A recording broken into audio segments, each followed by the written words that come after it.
So I want to share with you a recipe that I got from my mother. We call it Mom's Chocolate Brittle.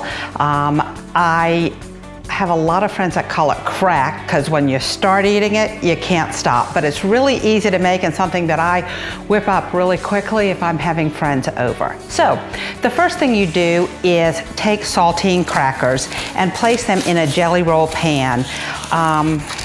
I have made these in different size pans so that you know, and depending upon the size pan you put it in will depend upon how chocolatey the chocolate brittle is. The recipe does call for 1 sleeve of the saltine cracker. Sometimes I do add more just because it gets a little thick, again, sometimes depending upon the pan you're using. I believe the size of a jelly roll pan is supposed to be about 12 by 17. So for this pan, it does take more than 1 sleeve, so do try and have an extra sleeve with you to add as you need them. And I do try and make sure my parchment paper is up just to keep the caramel sauce, which is really what it ends up being, inside the parchment paper and not on the pan. Okay, there you go. In the pan you put 2 sticks of butter. They don't have to be softened because you are letting them melt. And you let the butter melt before you add 1 cup of packed brown sugar.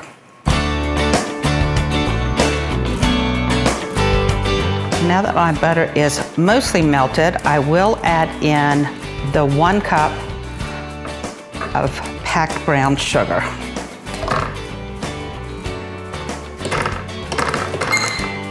And once I have this mixed, I now need to stir it for 3 minutes. So this is something you do need to keep your eye on. What we're making is kind of like caramel. You do have to keep your eye on this and just keep stirring it. You don't want it to get overdone. So I have brought the heat down just a little bit. But it is bubbling, boiling, and we're stirring. I do try and not only stir on the bottom to keep the mixture from sticking, but I also do like to scrape along the sides so that everything is well blended. Okay, so that's 3 minutes. I'm gonna turn this off, and then all you do is pour it on top of your saltine crackers.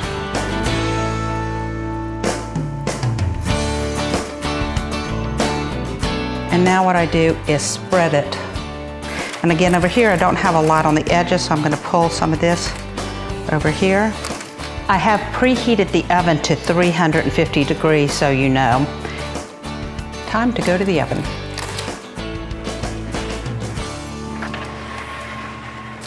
So again, the oven has preheated to 350. I'm putting it in and setting my timer for 10 minutes.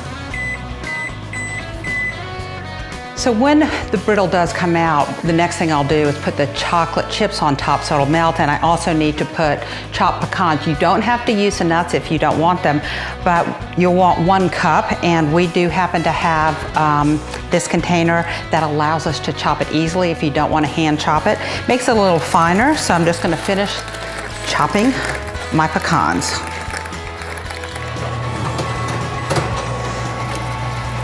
Perfect. Okay, so you can see that some of the saltine crackers have moved.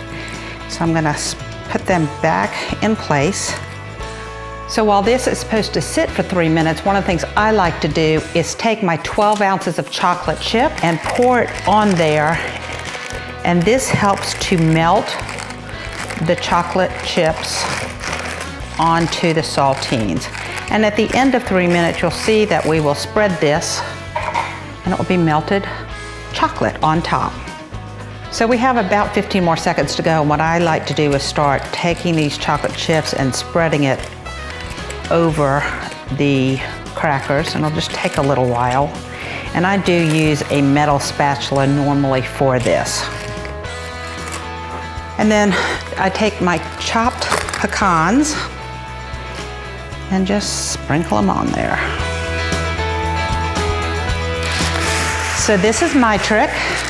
You probably could put this in the refrigerator just like this, but in order to have the nuts set in, I take a piece of wax paper and gently push the nuts down into the chocolate. So what we're going to do now is put this into the refrigerator for at least 1 hour. If I'm in a hurry, sometimes I'll put it in the freezer to get it hardened more quickly. Afterwards, we'll take it out and break it into brittle pieces.